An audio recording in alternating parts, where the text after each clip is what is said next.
and got it. If anybody has problems, you should immediately, I'll watch to see. I'm not going to watch the chat, but I can see if things go into the chat, which might alert me that something's wrong. So let me share my screen.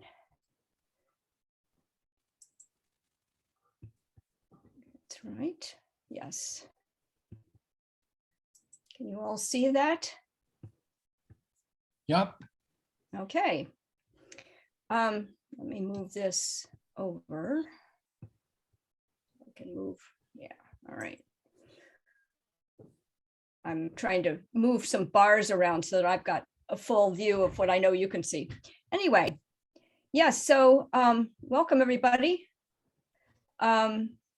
Thanks for coming. I really am happy to be here and to talk to you today about both many things that we seem to know about crows these days, and also some of the work that my group has done. So let me, I'm going to be going fairly fast through a bunch of information on crow life history, which I know everybody wants to hear about. And please check questions in the chat for later, or I hopefully will have time. Now, let me make sure that I can, wait a minute, there we go. Okay, I'm finding this, one moment, I need to rearrange something here. There we go.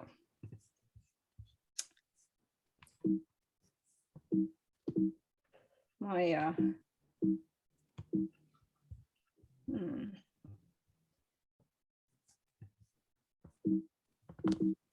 I'm having some trouble advancing slides. It advanced and then did not advance. There we go. Okay, very good.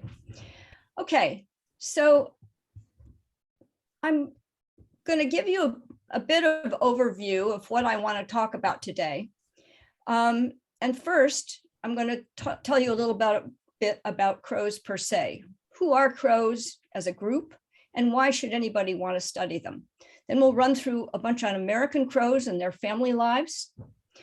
And then I want to address this idea of crows moving into urban areas and ask some questions about how city crows might have changed, or if they've changed. And we'll also look at whether cities are healthy for crows. That question is a big one, and we've got lots more to do. And then finally, I want to end on a note of crows of the world and conserving them.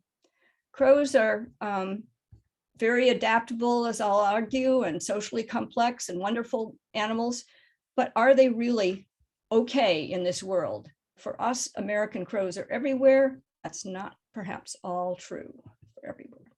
So the first thing I want to bring up is crows are diverse. It's a huge group. We know of a few birds here in the Northeast. We know of American crows. We know of ravens. They're close relatives of the crows, belong to the same genus.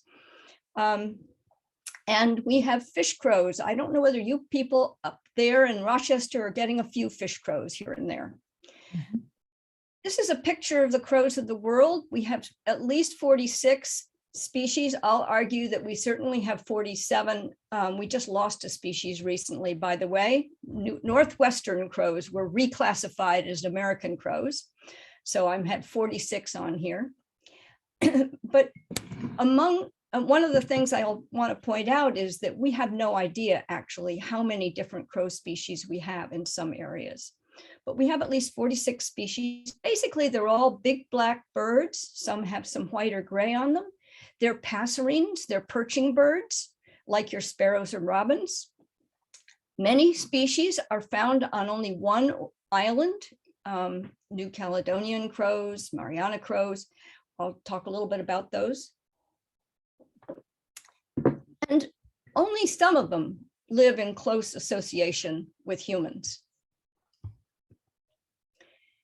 If you think about crow diversity, as I say, they're all pretty much big black birds of varyingly very large to moderately large.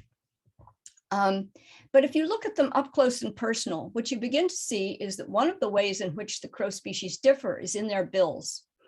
And these are pretty amazing in some cases. These look if you look closely, you'll see how different they are in their curvature. And you can say, why is this one so curved? Why is this one so straight? What are they doing with those bills that's so different? Here's one to stop you. Corvus crassirostris, or the thick-billed crow. We actually have absolutely no idea what its really purpose of that large bill is. There are a number of possibilities. And here are some more. There's two on the left that are classified as the same species, but you can appreciate how very different those two bills are. So these are one way that crows interact with their world through their diets and possibly through sexual displays.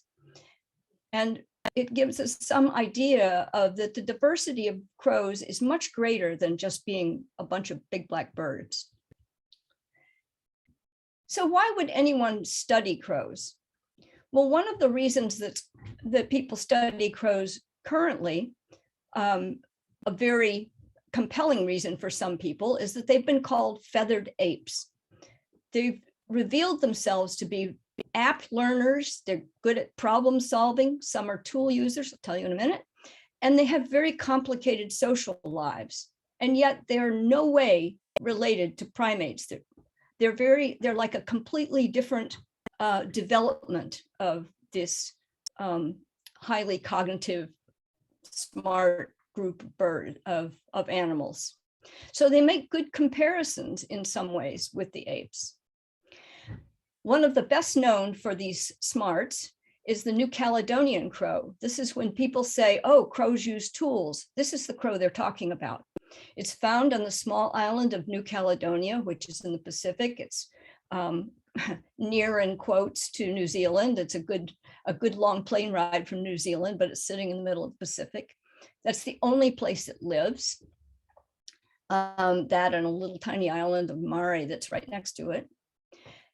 They eat grubs and other hidden prey. They have no woodpeckers on that island, so they are the only animals that can get to the grubs. And they've evolved abilities, amazing abilities to make hook and leaf tools out of the pandanus leaf, which has little hooks on it. They insert them into cavities, and the grubs that are in these cavities grab onto these hooks, and then they pull them out and eat them. So this is a major source of protein for them. And even more amazing is actually when you start to look closely at the bird itself. Below is our familiar American crow. Above is a head of the New Caledonian crow. Look at that bill. That bill above is basically a pair of blunt-nosed pliers meant to hold those tools that they can use to stick down into holes. So not only has that bird evolved it's actually slightly larger than some of our other crows. It has forward-facing eyes to be able to dexterously work with those tools, and a bill designed to hold tools in a way that no American crow could actually do. So that gives you some of the idea of some of the fascinating things that you can discover. Here's one species on one small island. And here's just a bunch of papers which recognize that people have been working with a variety of other crow species, jackdaws, Japanese crows, or carrion crows. The New Caledonian crow is the one that we were just talking about, ravens, and discovering all sorts of ways in which they're excellent problem solvers and invent their own solutions in the wild. The other reason that people are increasingly interested in crows and a number of other birds is that they are good urban adapters. A number of the species, quite a few species, have become very close inhabitants of our cities, living right with us. And sometimes if you look up Japanese crows, you'll find that some of the Japanese crows are actually considered incredible nuisances in cities. But as a scientist, we're interested in the traits that allow animals and other organisms to adapt to our increasingly urban world, something that we can use to think about when we design our cities, or to think about how our cities are being good or bad for us. And in this urbanizing world, scientists have been turning to birds for understanding how animals adapt or do not adapt to living in our cities, including things like adjusting their vocalizations to be higher than the traffic. And so we can add crows to that list as successful adapters. So what do you need to adapt to an urban lifestyle? Well, when we're talking about vertebrates, particularly warm-blooded vertebrates like mammals and birds, we often think about what sorts of behavioral traits, ecological traits would make them good. And the adapters, as opposed to the avoiders or the pigeons or the exploiters in pigeons, we generally think they start with a broad diet and are pretty good at finding a broad set of nest sites, accepting a broad set of nest sites, that they're flexible, innovative, they can learn from others, maybe that speeds their adaptations, and maybe they have a bold personality. In the case of evolutionary potential, sources of variation in enough time, well, crows are long-lived. They haven't had a lot of time. And so now I want to turn to the American crow as a bird in its own right and as an urban adapter. American crows start off with being incredibly broad in their range. So they're spread all across North America, stopping short of deserts in the lower Southwest and breeding up through Canada. So right away, you know that they're in some sense a generalist and probably have a broad diet and broadly adaptive abilities. And indeed, when you look at what crows are doing, you know perfectly well they're also quite innovative. They're great at getting in our garbage. They learn garbage day. They open all sorts of things with their bills. And in actual fact, some like John Marsliff out at the University of Washington have argued that there long been a synanthropic species, that is a species that lives with people, perhaps following tribal peoples and using their garbage and hunting refuse. But they've only recently actually become adapters to our urban areas.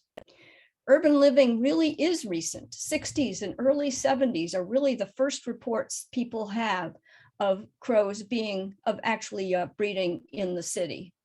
And as you can see from this graph, from the Breeding Bird Survey, after they moved into cities, they clearly expanded in their numbers. It was a good new niche for them. This is data from my colleague Kevin McGowan at the Laboratory of Ornithology, in which he recorded the presence of American crows in his small town, his then somewhat small town of urban Springfield, Ohio. He went back every December for Christmas. And here you can see that pattern. They're seeing them a little bit in the early 70s, and suddenly they expand through the 80s and 90s to be constant presence. So why would American crows move into urban areas? Well, we think it may have to do with, first of all, stable resources. Humans leave trash around all year round, and it's better than trying to find it through the snow or out in the fields. So it's more stable. We make dumps. That's another place that crows congregate in the winter. Another almost certain big one is there was no hunting in the city. At the time that crows moved in, they may have been becoming less afraid of people because they were included in the Migratory Bird Act, which at that point, which then restricted their hunting to specific seasons rather than allowing them to be hunted on site. But there wasn't hunting in the city. So if they were willing to move in, they would certainly find a hunter-free environment. And finally, at the time they were moving in, there were probably many fewer predators, particularly the large hawks and owls that prey on them and their nestlings. So our Ithaca Crow project, our Ithaca research project, has actually followed individually marked crows in Ithaca, New York, for about 50% of the time that crows have lived in cities. If we start in the 60s and 70s, Kevin began the project banding crows in 1989, and I joined in about 2000, 2001 with my students. And this year may be our last year of banding, but it will be our 34th year of banding crows and following crows. And this research group, I will talk about crows as having large groups. Our research group has required a lot of people, and this is not all of my current ones. Why don't more people study crows? Well, crows are a challenging subject, it turns out. They don't like to be caught and marked, and trapping adults is extremely hard because they're very, very wary. Now, I said that maybe a bold personality would get you into the city. We'll get back on that. But crows are excellent at noticing any changes in their environment. These crows have been foraging in front of that net for the last week and a half, 2 weeks. We changed just a little something because we're going to shoot that net out over them, and they've noticed the change, a very tiny change. So instead, we do most of our bird marking by finding the nests, which is itself not all that easy. But once we've found a nest, the inhabitants of the nest can't fly away, and they don't know enough to be really scared of us. So these are the eggs, typical clutch size of 5, babies, very young babies. The nestlings on the lower left are about the age we like to band them. And on the right is a baby who's getting just a little old, and he's looking at this, giving the hairy eyeball to the person who's up there. Your problems still aren't solved. These crows are high in trees. We have to climb to get them. And here's some pictures of where those nests are and how we get there. We use the ladder, the 30-foot ladder, as much as we can, but some of them are way in excess of a 30-foot ladder. And once we get up to the nest, we put them in a large bucket. Can you see my cursor? Anybody see my cursor? Yeah, good. We can put them in that bucket. Whoop. Got it. Come on, guys. There we go.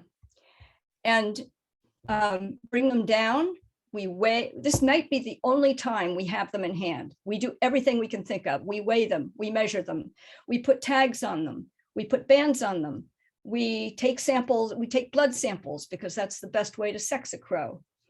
And then we put them back in the bucket, take them back up, stick them back in their nests. And that might be the last time we'll ever have that bird in hand. And all of this is just so that we can recognize individual crows. And it makes you very humble in some ways to realize that you have to put on bands and tags on a crow to recognize it, where they learn very readily to recognize us as individuals. So let's talk about crows and their typical lifestyles. They're cooperative breeders in the Northeast. Not all of their range do they cooperatively breed. In some parts of their range, this means they have only just pairs that raise their own families, and then everybody goes their own way. But in our area, they're cooperative breeders, which means that they retain their young often for a year or more, who stay at home rather than taking off on their own as soon as they're independent. And many times those individuals will help their parents with rearing the next year's young. They also will join other families. We have some young birds who will join a family that is not theirs and be a helper in their families. So the picture on the, if I can get my, there we go. The picture on the left shows you 2 young birds, the tag birds, UK and QO, and they're looking down at new nestlings in their parents' nests. And QO in particular that year, it was a very exposed nest, would actually stand over the nest and shield them from the sun, and her mother would reach over and preen her. It was really cute. So cooperative breeders, crows are not the only cooperative breeders in the world. It's been claimed that we are, which is a good, reasonable claim. But the typical cooperative breeders are slow to mature. The offspring remain with the family, sometimes well after maturity, and that happens in our crows. And the offspring that remain often, not always, but often as individuals choose to be helpers in baby rearing and other tasks. For young crows, this means that they feed the young, they feed the female on the nest, they act as sentinels around the nest, and when the family is foraging, they defend the territory. And once out of the nest, the nestlings, or the fledglings then, are often very, very apt to follow their older non-parents, older siblings, and rush after them and orient to anything that they might be eating. It's just possible that cooperative breeders actually benefit in another way from being cooperative breeders and having this age-graded, age-diverse group. Because in studies that we've done of young crows by my former student, Dr. Campbell Smith, it's the fledglings, the very young crows who know very little, who go around and pick up all sorts of non-food items. Adults will never pay any attention to something that they don't think is food. Although the young crows who pick up those objects spend very little time with them. They seem to be sort of ADHD. They'll pick it up, drop it, pick it up, drop it. It's then the yearlings and the subadults, these medium-age helpers, who will often take notice and then go over and spend a considerable amount of time actually investigating it. So there's the possibility that these different ages in the family actually facilitate discovery. Crows basically in their groups are very caring. You see allopreening, that is preening another bird, as you see over here on the left. They play as sentinels down here in the lower right. For when others are foraging, there's almost always a bird up watching in the family. And in some cases, they even feed sick individuals. This was one that Kevin captured on record. This was the sick female with an eye disease. The male was feeding at a nest, and he stopped by and quickly slipped her some food on the way. Furthermore, they are somewhat slow to mature, and they can live a long time, another typical aspect of cooperative breeders. We have old crows, 3 males who lived to 19, and MP Jessup, the female here, who also lived to 19 and was actually breeding in the year that she apparently died. Off territory, crows leave their territories frequently and go off territory, where they can often roost together, including in these huge winter roosts that you may have heard about, or forage together at communal areas that are particularly rich in food. So they have a very tiered social structure where they get to know birds way beyond their territories. And off those territories, they can sometimes have big scuffles and fights. Some of those are almost certainly serious. So one of the questions one could ask is, in a situation like this, where you're staying home past maturity many times in your family, how do you become a breeder in this complex social structure? First of all, we know here, as shown here, both males and females become mature enough to breed at about age 2, but in actual fact, females don't normally breed until they're between 3 and 4. They don't become a breeder on a territory. And males often delay until they're close to 5 and onwards. So this suggests that there might be just a little bit of tension in some of those families, or a tension at least of trying to find a breeding position. Here you've got mature birds who are essentially waiting to breed. So here's a diagram that tries to show you some of the ways that males and females differ and how they do to become, oops, sorry about that again. There we go. For males, they have a number of different routes. They can inherit the territory, as shown in the darker blue, from an older breeder, older male breeder, often their father. They can also bud, which is to take a section of land which overlaps some of their family territory and adds to it. And sometimes their parents will help them hold that territory. They can also replace a breeder who has died. And in a very minority of cases, they actually take off and make a new territory with a new mate. So it gives you some sense that maybe space is also a little bit limited. For the females, the story is rather different. By far the largest number of females are actually replacements. A female has died because she's been killed on the nest, and a younger female moves in and replaces her. So as you can imagine, with these families composed of some mature but not breeding birds, there's also not just cooperation, but competition.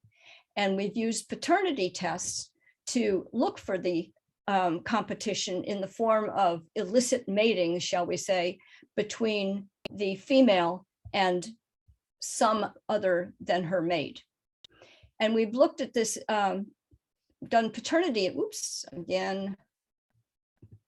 analyses, and about 10% of the nestlings in the study that we did in that particular period were actually fathered by a male outside the mate, a male other than the female's mate, who came from outside the territory. Another 6.5% were by sons of the male who mated with a stepmother. And rather surprising to us, there were two young males who actually mated with their own mothers and produced broods through incestuous relationships. All of these things, incestuous relationships, males who don't move far away, who bud from their territories, might suggest to you that one of the problems that crows might have in an urban area is inbreeding. And if you look at crows in urban areas, they do show quite a number of possible diseases that could be affected by inbreeding and a lack of immune resistance.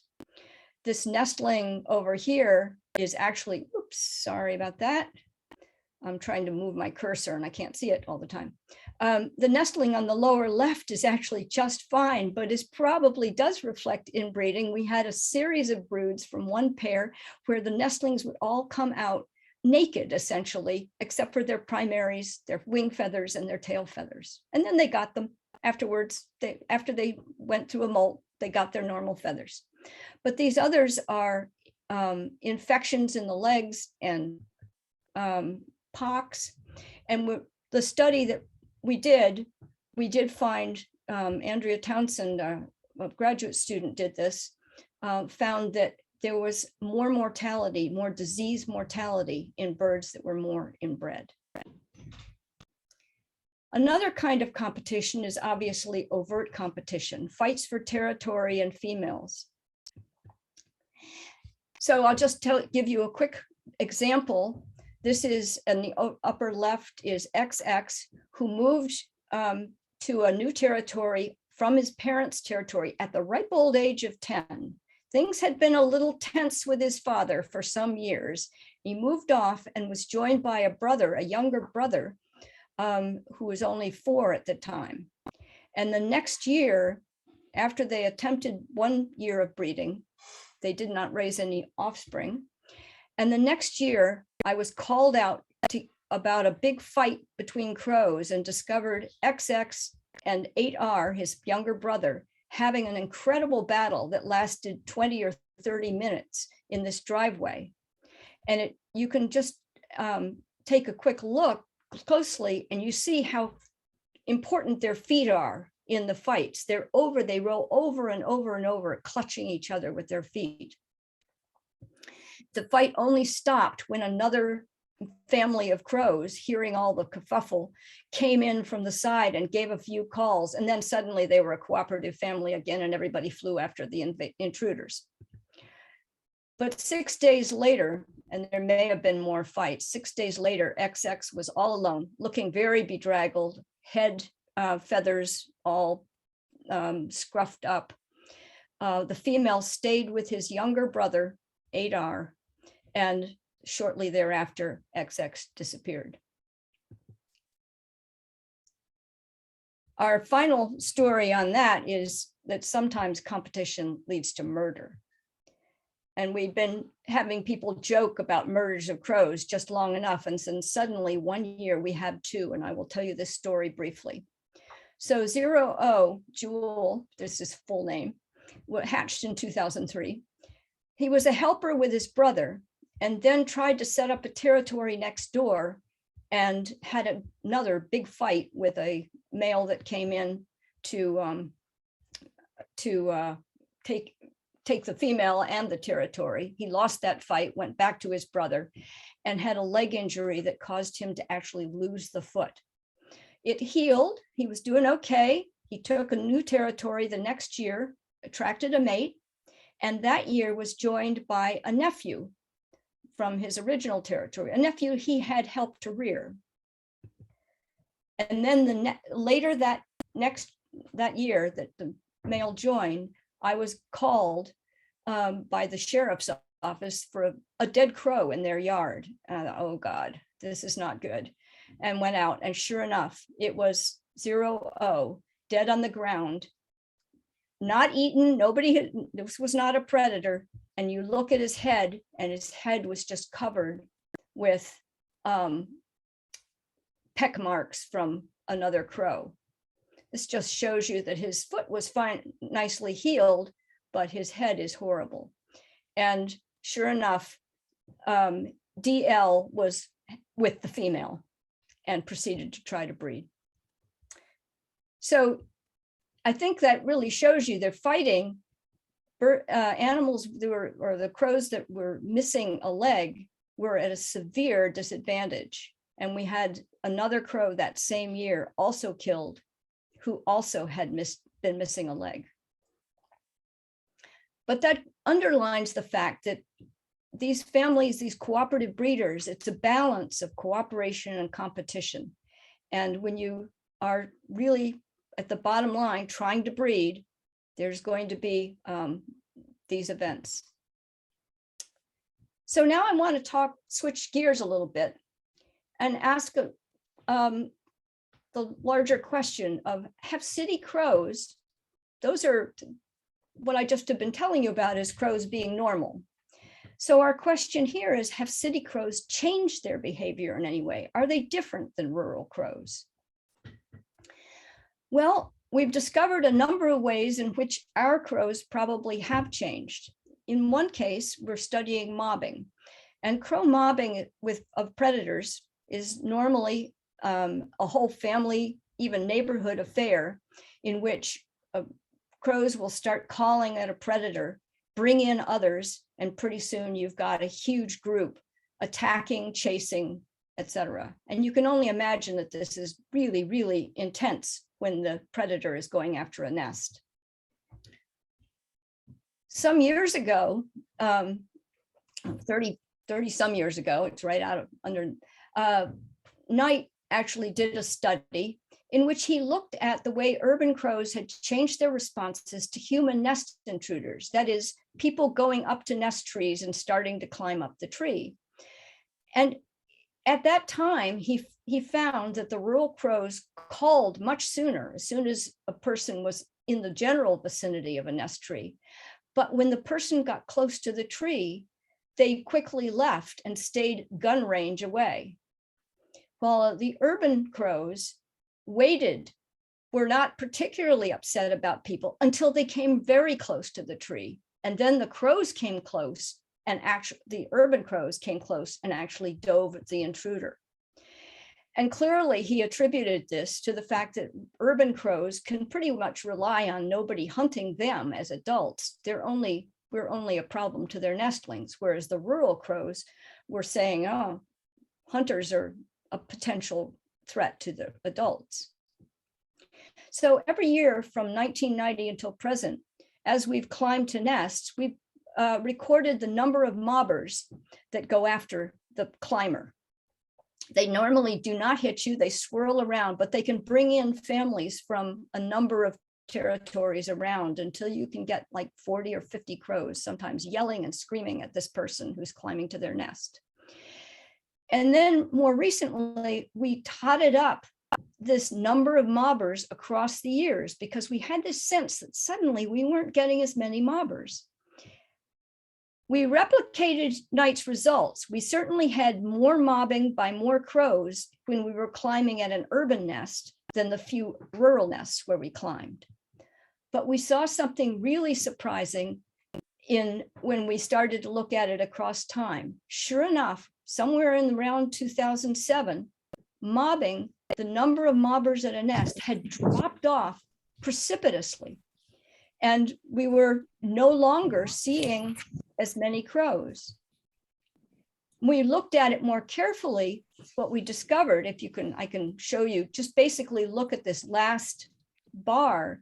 What you see is that the more recent climbs to nests, often nobody mobbed. Nobody was yelling at us and swooping at us. And very, very, very few were made of those mobbing groups were made up of large numbers. And in fact, that is what we had experienced.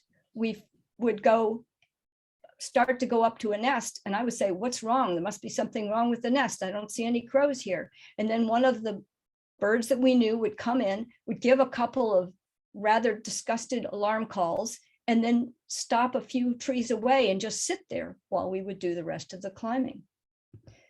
So what's going on? What changed? We're trying to figure out, is this because they had this sort of, we've been feeding them peanuts and then suddenly we start up to their nest and they have a kind of a sense of dissonance and they can't quite figure it out. And so perhaps this individual learning about our feeding of peanuts and the fact that we return the nestlings each time, people would think, well, maybe they learn you're not so bad. But in fact, MP, that oldest crow that we had, she loved peanuts, but every year that we climbed to her nest over 14 years, she mobbed us. So that kind of individual learning is probably unlikely. It is possible that when you grow up in a family that almost never alarms at peanut tossing people, that you are surprised and your response is very suppressed. I don't think we can put that away. But I think one other thing needs to be thought about. Mobbing carries a cost. Mobbing essentially says, help, help, I have a nest and it's being attacked and the nest is right here where I'm yelling. Somebody is going after my nest. So it's visible advertisement that can be heard by others, and others include other predators. And indeed, one of the things that's happened over these years is that we've seen, following the crows moving into town, an influx of large predatory birds, red-tailed hawks, owls, and the like. And so I would argue that it's quite possible that we have some component of a cultural shift in terms of being less anti-human, but it's also quite possible that this reflects their old, well-adapted ability to adjust to the presence of predators and to shut down their yelling at a nest when they're not sure that that's the worst thing that will happen, but they know that there's red-tailed hawks in the area. So this raises one other question about city crows. People have expected animals in the city to either become bolder or to have the boldest individuals move into the city. And so we've been interested to see whether or not our crows have actually changed, whether there's a contrast between urban and rural crows. And so this is a picture of one of the ways we interact with crows. Here's me in a car setting up an experiment and using peanuts, working with crows at the side of the road. And you can see that they're clearly, you might say they've gotten bolder. If I do that with my rural crows, they won't do it. But there's an issue here. When you want to test whether or not an animal is bold, the typical way to go about it is to introduce a novel object besides some food that they're used to going to, and to test for what we call neophobia. The very typical novel object is something that people choose to be weird, and a rubber ducky is not an unusual kind of novel object, plastic, bright colored, etc. And one of our thoughts on this, however, is that urban crows may not see a rubber ducky, but they've seen a heck of a lot of bright colored plastic objects, particularly if they live in a yard with small children. And my student, David Colucci, is doing a variety of tests looking at behavioral differences. And one of his tests plays on this idea of it's really only novel if you haven't seen it before. So maybe we're often testing rural versus urban crows with objects which are intrinsically more familiar to urban ones than they could possibly be to rural ones. So we're not looking at intrinsic neophobia, we're looking at animals that are sort of familiar with bright yellow plastic versus animals that are not. So he's set up an experiment in which the middle two, rather than using the novel object on the left, he's using objects like this carton, this snack carton, and an ear of corn, where the snack carton for an urban bird is very familiar. An ear of corn at the side of the road might not be so familiar. Vice versa, in the rural environment, an ear of corn off a truck at the side of the road is probably more familiar than an intact snack carton. And then his very novel object is, again, trying to stay away from plastic and just be novel in terms of tall and bulky. So he put these out near food in rural and urban areas. And indeed, this is just a ranking of the way the birds responded. He could show that looking at the same object, it was ranked differently by the urban and rural crows. And so rural crows might have been slightly less bold about all of this setup, but they were generally showing that if it was somewhat familiar, they would react to it as familiar. And you could reverse the who was more afraid simply by using something that was more or less familiar. So we think a lot of the boldness differences really have to do with experiences. Then the last thing I want to tell you about our crows is a problem that we think is large for many animals in cities. How healthy is it for crows living in a city? They using our garbage and eating our leftover foods. And Rebecca Heiss, way back when, with my master's student, and did a study on this in which she looked carefully at the effects of urban diets on urban crows and rural diets on rural crows. So the question she asked is, what could there be as a downside? And of course, nutrients are a big one. They should be feeding their babies grubs and high protein, high quality items. So she compared urban and rural nestlings in their growth and also in health measures, measuring protein in their blood and calcium in their blood. And what we found was that urban crows have fewer nestlings in a single nest, smaller nestlings, and those nestlings have less calcium in their serum blood and less protein in their serum. And the calcium was particularly low, actually, on golf courses. So one question is, why would crows choose fast food? Well, this is a sort of insert slide. This is just other evidence of nutritional stress, not the white feet, as it turns out, but these wing feathers showing white, poor pigmentation, poor feather quality are also probably indicators of nutritional stress. So why would crows choose a bad diet for their nestlings? Well, we think it has to do with a concept called ecological trap, where you make something look natural and familiar, and in fact, it is inadequate to that animal's needs. So what can feed an adult may not be good for a nestling, and adults may settle in an area like this golf course without realizing that the golf course is rolled and pesticided and whatnot, and they're choosing foods then that are or can't find enough food for their nestlings. Instead, the adults turn to using foods that, well, like pizza and Pepsi is not exactly a good diet for anybody, particularly not for nestlings.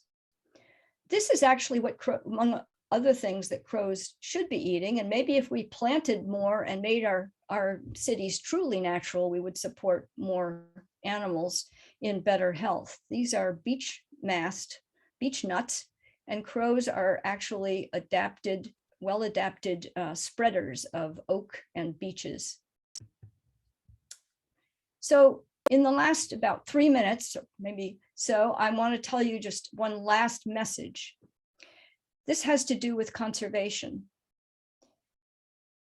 I think many people are used to thinking of crows as incredibly numerous, spread all over the place. I mean, really, and furthermore, I've just argued that they're adaptable, clever, they're smart about getting into new foods, even if they can't recognize the best foods.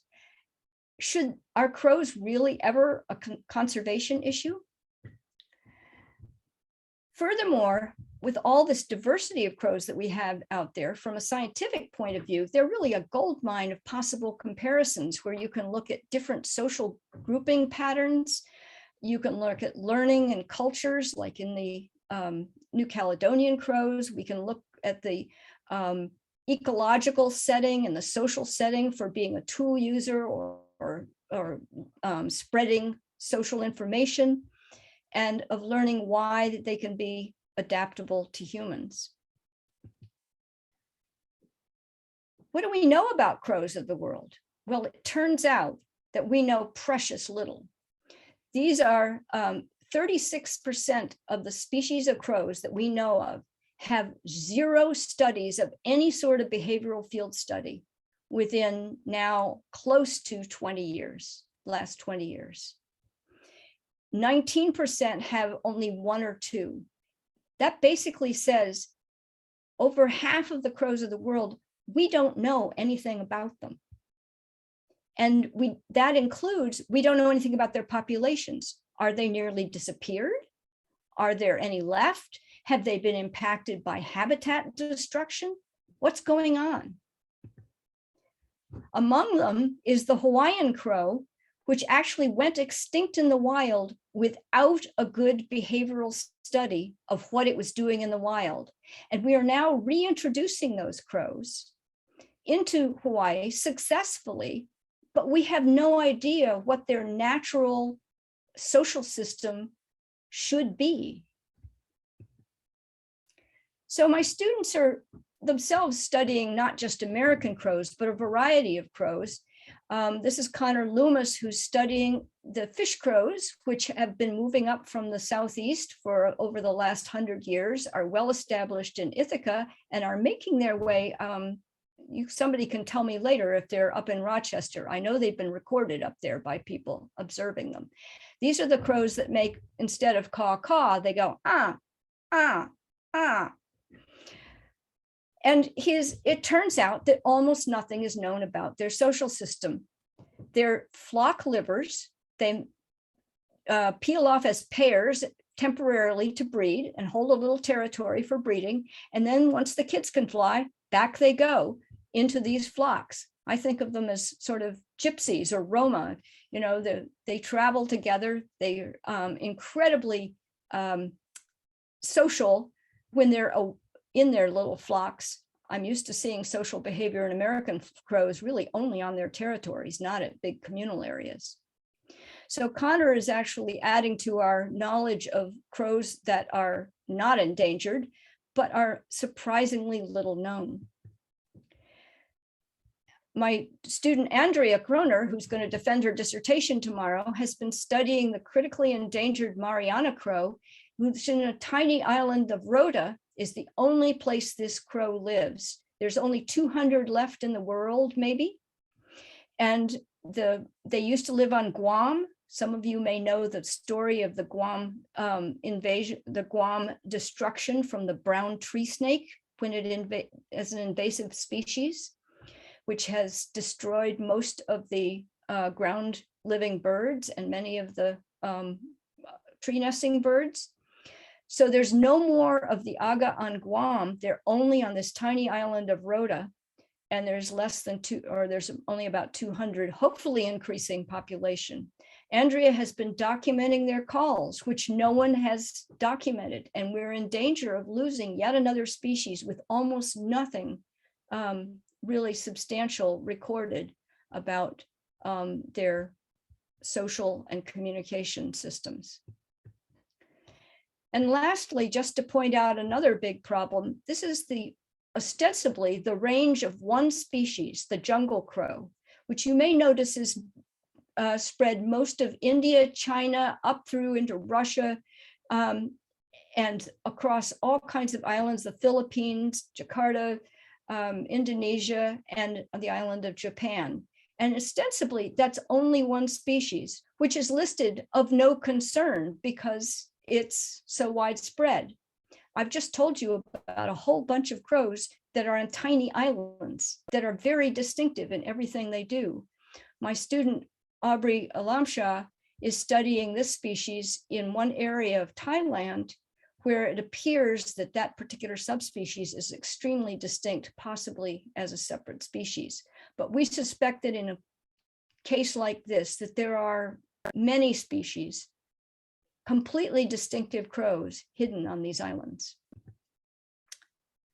So what I say is 46 or more different species of crows. Well, let's have more kinds of crows. Let's find more species among something like the jungle crows that are supposedly all one. And then I'm just ending this last slide because I have been in contact with a number of people, and I say this encouraging everybody out there to make observations, tell people about what they observe in crows. June Hunter and Candace Savage, top and bottom, have both written books recently. Neither one is a professional scientist by any means. They're great crow observers, they're photographers, they're recorders. June Hunter is coming out with a new book. It's out now, you can buy it at junehunter.com. I suggested this, they did not ask me to do this, by the way. And Candace Savage has been consulting with me and a number of other crow researchers to produce a fictionalized story of one female American crow, which is built on the lives of real crows and has all kinds of educational things you can do with your kids to learn more about it. And then I just want to note that Dr. Kaylee Swift has a great blog on crows for those of you who are interested. And with that, I thank you and all all my collaborators and all of the funders over the years. Thanks a lot. Thank you, Ann. That was a great presentation. I learned a lot about these birds that I love. Are you able to see the chat, or should I? No, I can open up the chat and see it. Okay. And I see John, just as I'm going down there, John Janecki says, yes, fish crows are in Rochester. And what we want to know is, are they breeding? That's what we need to. I look for fish crows. Fish crows are smaller than American crows. They're about 2/3 the size of an American crow, but crows are, individually variable in size, and it is so hard to tell them apart. And so I know that when people put fish crows into something like eBird, which is where they record birds that they've seen, it's because they heard the bird say something. And that distinctive, okay, that's a fish crow. So I figure when they hear one, there were probably 2 or 3 or 4 who weren't talking. All right, let's see. I hope that we aren't seeing your screen became okay. Can I compare crows to the African gray parrot? Yeah, it's a really interesting issue. The birds are so different in the way they communicate with each other. I think parrots and crows actually modify their vocalizations with experience with others. One of the things that my student Andrea has discovered is that the Mariana crows, the pairs sound more similar to each other than they sound to their families of origin. You know, people always say, you know, you begin to sound like your husband or wife or partner. Well, apparently crows do too. But African gray parrots are longer lived. They also live in really complex societies. I don't want to be in the position of saying something flippant like, oh, one is smarter than the other or not. But they have the kind of intelligence that's adapted to the kinds of problems they have to solve. And the African gray parrots have large ranges. They eat fruit, which comes and goes here and there. So their spatial abilities are great. They're very primate-like. If you want to ask more specific comparisons, I can. But they're definitely, a long time ago, we would have said, well, the parrots are kind of like the primates and the crows are kind of like the wolves and dogs. And I think that's a little simplistic, but it's not entirely wrong. Yeah, 30,000 crows in the crow roost in Rochester. I think our Auburn roost is back up to about 60,000, 65,000 now, comes and goes. How is the COVID pandemic? It caused a lot of slips of the tongue early on, is what it did. Affected how the crows survived in cities. I think people were home a lot and put food out in their backyards if the crows were right around. So it was a little bit like bird feeders. And the dumps didn't shut down.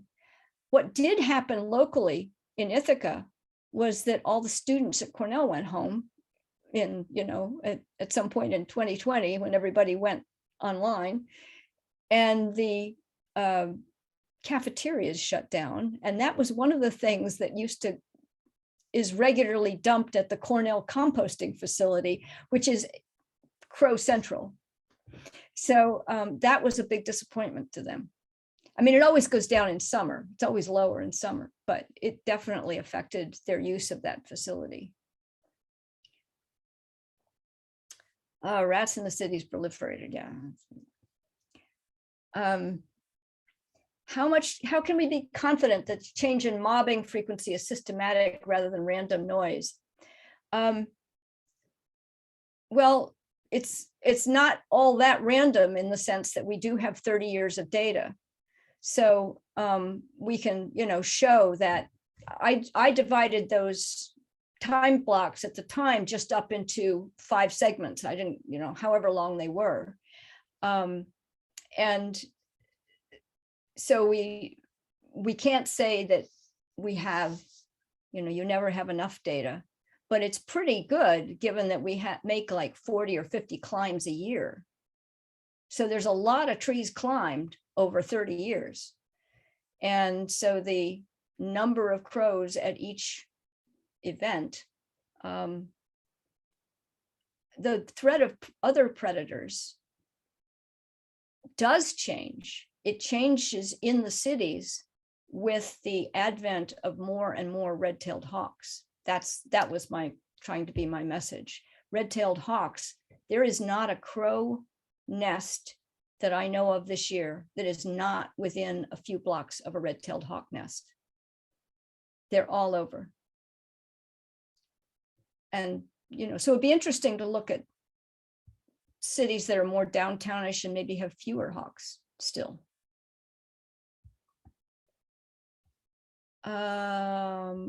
Fish crows are definitely Yeah, Donna, fish crows are moving out. They haven't gotten out to my house. I live outside Ithaca, northeast of Ithaca. They're not there yet. I'm listening for them every day. Blue jays and crows. Blue jays do not like crows. Blue jays are faster to get peanuts than crows and will take the peanuts before the crows get them, which the crows always have to figure out. And yes, they will take the peanuts. But yesterday I watched a blue jay just ripping into a crow that actually was just, I knew where that crow was going. And it was sort of, but the jay had a nest. So jays think crows take jay nests. Jays are responsible for more songbird predation than crows are. But jays don't trust crows because they're bigger predators. So it's a sort of a hierarchy, and crows hate ravens because they're bigger than crows are. So I don't know how symbiotic they are, but I think that the jays and crows are certainly aware of each other's calls. If anybody has an audio recorder and records either a jay or a crow, speed the crow up or the jay down and see if it doesn't sound like the other species. Jay is just caw, or vice versa. Okay. Does anybody want to yell out a question?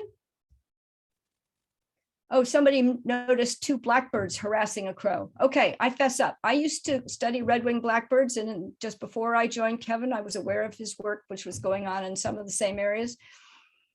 And I hated crows then. Crows find a marsh where the redwings have got their nests, and they're fairly synchronous in starting. And they love to eat red-winged blackbird eggs and baby red-winged blackbirds. I've watched individual crows go in and just hunt around. So blackbirds know what they're doing. Have to admit. This might be our last year of banding crows because we're getting old, John. Finding climbers, it's just it's a fairly, these trees are many, many meters high. And so every single one is a risk to some climber, and most of them are in white pines. And I don't have any more students. I'm not taking any more students on. I'm over 70, I'm 72. So I'm not, going to try to be a 80-year-old parent to a graduate student. So we need to bow out, and I have huge amounts of data that we still haven't worked up and published and got organized. But I would love to, hear, I always love to hear more from people's observations.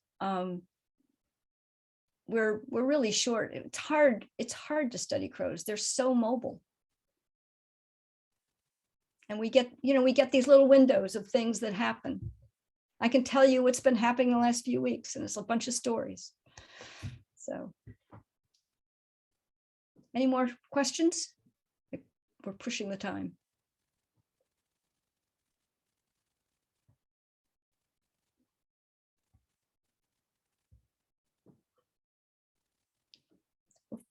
Well, great. Anybody's happy, I would be happy to receive some really good, interesting odd crow observations.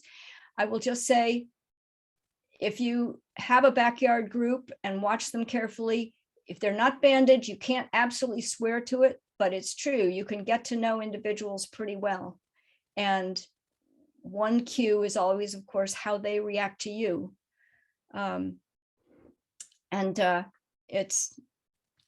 There are observations to be made. And that's one of the reasons I recommended June Hunter's book. She's, as I say, she watches these crows really carefully. She only watches a few groups. And she sees much more in that Vancouver house of hers than I see touring around and trying to keep tabs on 30 families. I'm looking forward to it.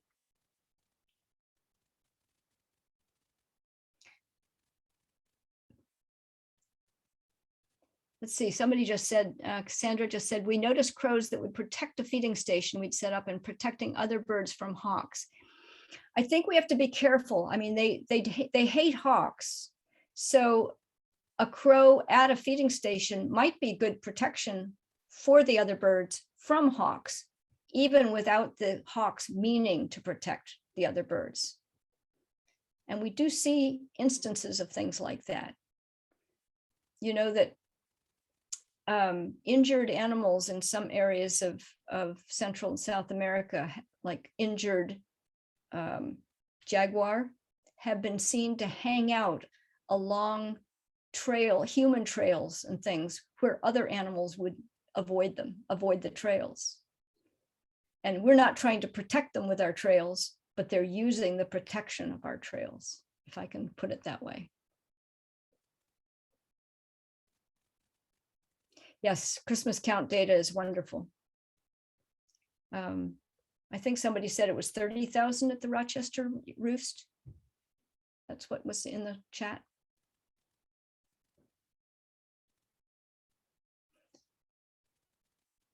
Crow-squirrel interactions, just to challenge you, are some of the most interesting things that I can think of. We've got the urban squirrels and the urban crows. And I will swear, if anybody was able to do it, I'll bet we would find that individual crows and individual squirrels in some cases recognize each other. I've suggested to several graduate students, wouldn't that be a good project? No one's taken me up on it. It would be challenging. You'd have to learn to recognize a squirrel or figure out a way to mark it inadvertently. But squirrel crow interactions have got to be very, very interesting. Two competitors, very smart competitors. All right. I don't want to keep everybody forever. I'm happy to answer more questions.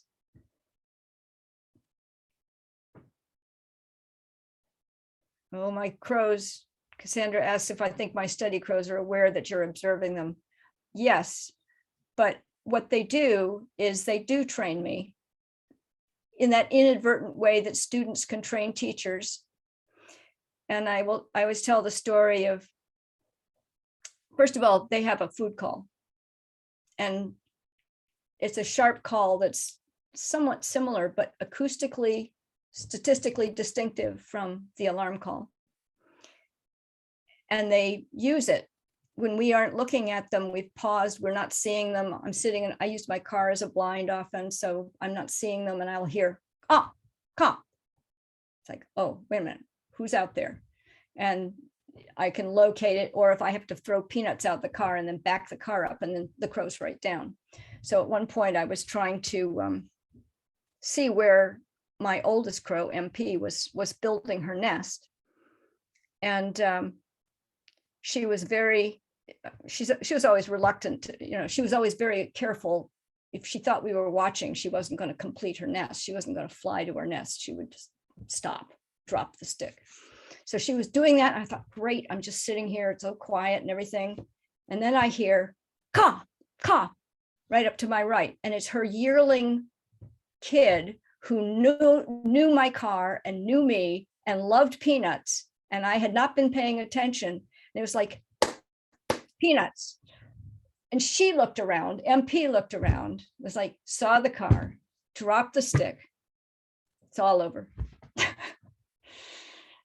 So they do direct you. They do teach you.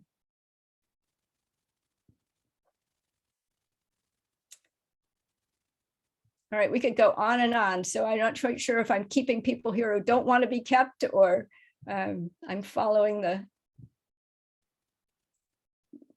Yeah, Anna Stunkel mentions pulling tails. My colleague, Kevin McGowan, who has better pictures than I do, has some wonderful short video of a young crow pulling the tails of a vulture, of a young vulture, a baby vulture out at the compost. The poor little vulture is just like completely confused.